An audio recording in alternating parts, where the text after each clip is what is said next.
It's time for the great American pastime, baseball. We're here in the 10 News studio for a classic showdown between our hosts. Tessa, what are we expecting today? This is one big matchup, Pete. I hope you brought your popcorn, Cracker Jacks, and hot dogs. I always do. Looks like Ryan is heading to the pitcher's mound, and Pamela is up at bat. 10 News creator Tracy Leeds Kaplan is today's umpire. She hands out the ball and bat, a stuffed animal, and a pool noodle. Okay, so no real bats or baseballs today. This studio is full of delicate audio equipment. And I'm still a little annoyed about the time Ryan set up bowling in here. And of course, the bases are Ryan's leftover pizza boxes. That's what makes this the 10 News Baseball Classic. The crowd goes quiet as Ryan winds up for the pitch. Pamela makes contact and it is gone! Literally gone because someone left a window open. So now that stuffy is in the parking lot. Pamela crosses home plate and the 10 News Classic is over because we lost the ball. Stuffy. All right, everyone take a trophy and get back to work. I'm Pamela Kirkland. And I'm Ryan Willard. It's Wednesday, June 13th. This is the 10 News. 10, 9, 8, 7, 6, 5, 4, 3, 2, 1. Okay, so the 10 News Baseball Classic didn't last very long because we lost the ball / stuffy, but normally baseball games can go on for hours. This year, the rules of the game have been slightly altered, which could mean shorter games with more moments of excitement. I love baseball, but I'm not really great with rules in general, so I think we should ask 10 News correspondent Nathalie Alonso. Hey, Natalie! What's up, Vi? Could you please do that thing where you explain the rules to me and make it easy for me to understand? The new MLB rules? It would be my pleasure. Play ball! If you've watched a Major League Baseball game recently, you might have noticed some big changes to the way the sport is played. That's because the league and the Players Association agreed to 3 major rule changes that went into effect this year. One of the goals of these rules is to make games faster because they've gotten really long. Long as in over 3 hours. The new rules also seek to generate more action because, let's face it, watching a batter get a hit is much more fun than watching him ground out. Get out! Let's go over the 3 major rule changes and the impact that they're having on the game. Batter up! Number 1. The pitch clock. Before the 2023 season, pitchers could take as much time as they wanted in between batters and pitches. Hitters could also step out of the batter's box during an at-bat and take their time getting back in. As a result, the average length of a baseball game became longer than it had ever been in the sport's history. What? Now, with the pitch clock, pitchers have 30 seconds to throw a pitch between batters. They also have 15 seconds in between pitches when there are no runners on base, and 20 seconds with runners on base. If a pitcher exceeds this limit, the hitter gets a ball added to his count. As for hitters, they need to be in the batter's box once there are 8 seconds remaining on the pitch clock, or they are charged with an automatic strike. The pitch clock has already had a big impact. Games are now averaging about 2.5 hours, which is the shortest average game time since the 1980s. This is good news if you want to watch all 9 innings of your favorite team's games before bedtime. It's a fly ball. Number 2. Bigger bases. The size of the bases increased from 15 inches square to 18 inches square this year. Bigger bases means that the distance between the edges of the bases is shorter, 4.5 inches shorter to be exact. That means it takes less time to get from one base to the next. It's also easier to slide successfully into a bigger base. As a result, we are already seeing base runners attempting to steal bases more often. Safe! Number 3. Limits on infield defensive shifts. The third major change that Major League Baseball and the Players Association agreed to was limits on defensive shifts in the infield. What does that mean? Defensive shifts are a strategy that teams use to reduce the number of hits they give up. It involves moving most of their fielders from their traditional positions to the part of the field where they know a hitter is most likely to hit the ball based on the location of his previous hits. Before this year, there were no limits on defensive shifts. So, if you were watching the game on TV, you might have seen a large group of players gathered on the part of the field where they thought the ball was going to be hit. Under the new rules, all 4 of a team's infielders must be on the infield when the pitcher makes a pitch, and at least 2 infielders must be on each side of second base. Also, infielders have to be on the side of the infield that corresponds to their position, so you can't put your shortstop between first and second base. This is resulting in more balls making it out of the infield as hits.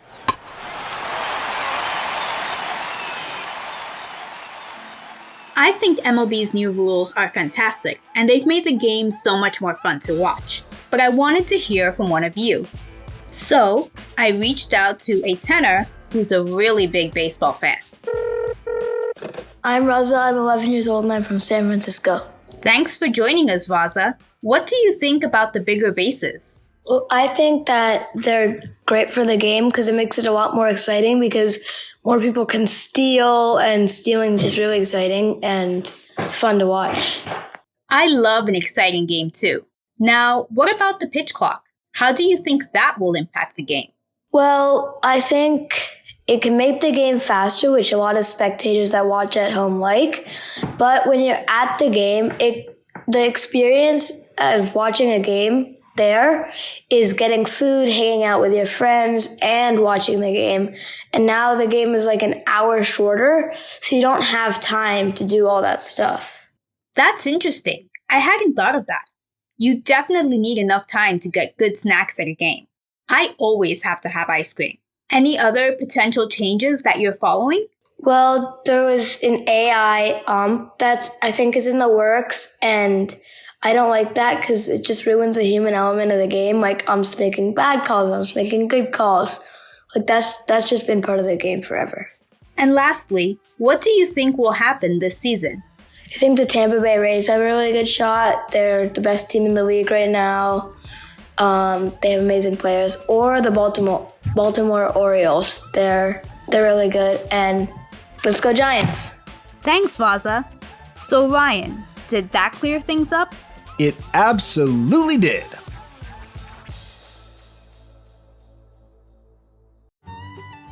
Father's Day is almost here and we need your help. We want to show dads just how much we care that they care. So leave us a voice note with your first name, your dad's first name, and the most fun thing you and your dad do together. Call 1-877-TENNEWS to leave us a voice note sharing the most fun thing you've ever done with your dad, and we might play it on the show.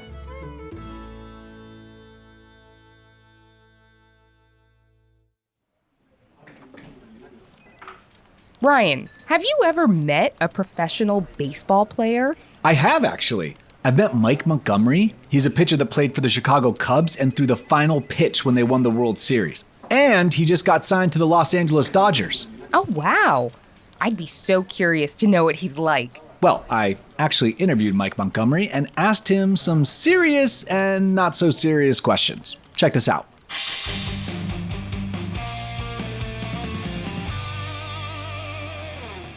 Question number 1.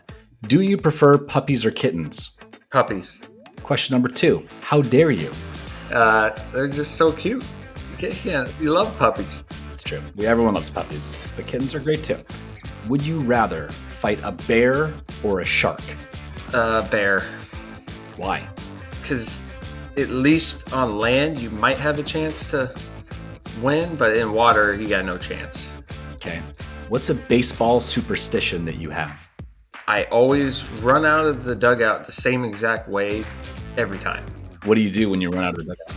Like I just do I do one hop and I hit my left leg, and I do that every single time I run out of the dugout. Don't know if it works, but I'm not changing it now. What's the greatest video game of all time and your favorite video game right now?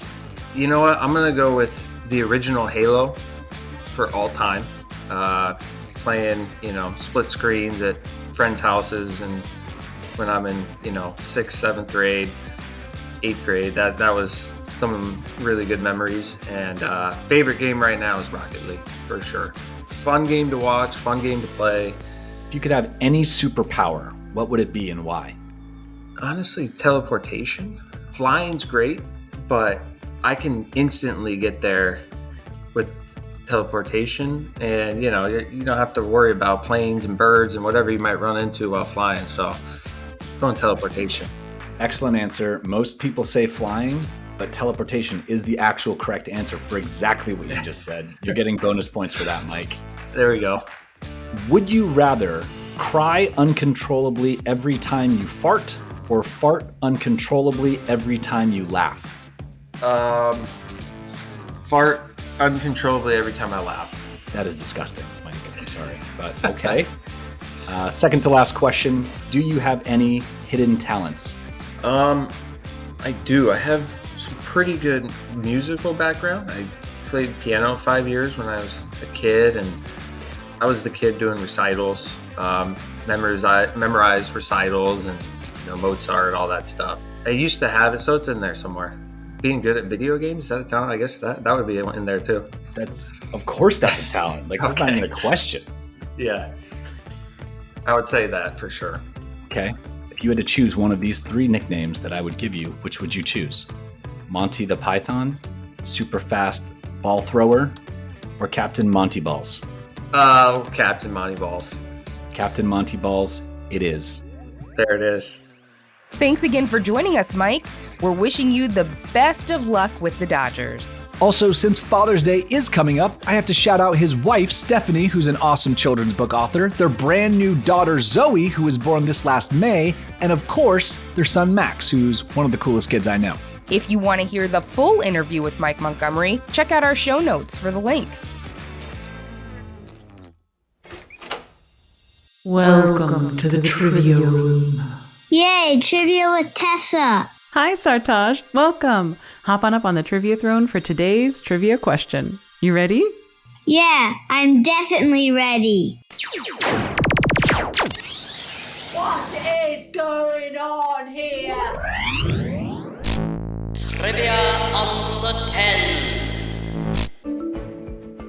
I love going to baseball games. The hot dogs, the energy of the crowd, the hilarious mascots. Lots of baseball teams have animal mascots, but of all the animal mascots, do you know which type of animal is the most common among Major League Baseball mascots? Is it A, cats, B, birds, or C, fish? Tenors, did you guess it? Sartaj, what's your answer? B, birds, because the Toronto Blue Jays and the Baltimore Orioles and the St. Louis Cardinals, they all are birds, and that's a lot of them. The answer is B.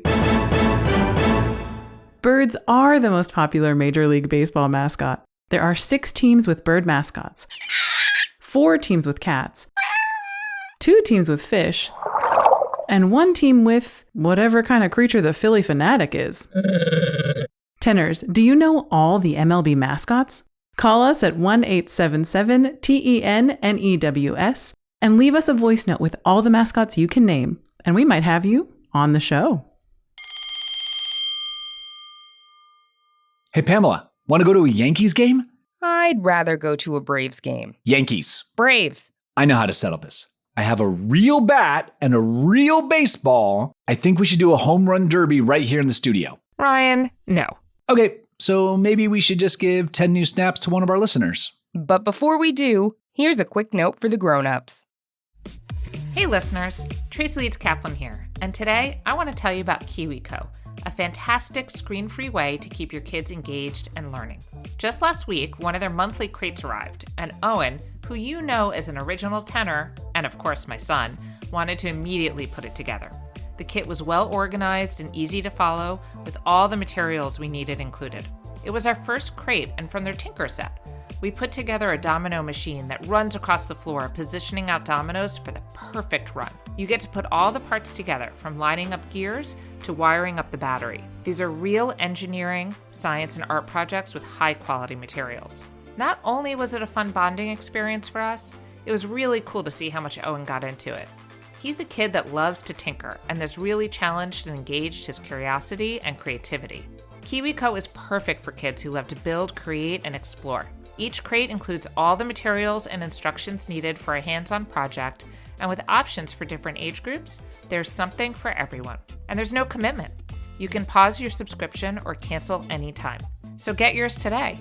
Redefine learning with play, explore hands-on projects that build creative confidence and problem-solving skills with KiwiCo. Get 50% off your first month, plus free shipping on any crate line at kiwico.com/10news. That's 50% off your first month at kiwico.com/TNNEWS.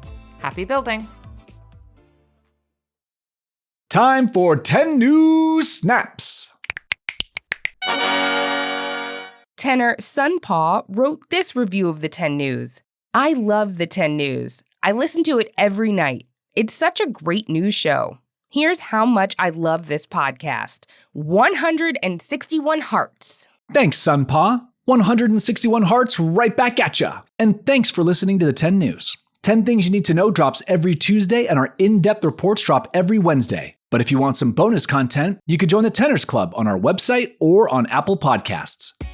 The 10 News is a co-production of Small But Mighty Media and Next Chapter Podcasts. The 10 News creative team is batting 1,000 and includes Tracy Crooks, Pete Musto, Logan DeYoung, and Tessa Flannery. And a big special thanks to Nathalie Alonso and Mike Montgomery, and of course, our tenors, Sartaj and Raza. Our production director is Jeremiah Tittle, and our executive producers are Donald Albright and show creator Tracy Leeds Kaplan. I'm Ryan Willard. And I'm Pamela Kirkland. Thanks for listening to the 10 News. Now play ball!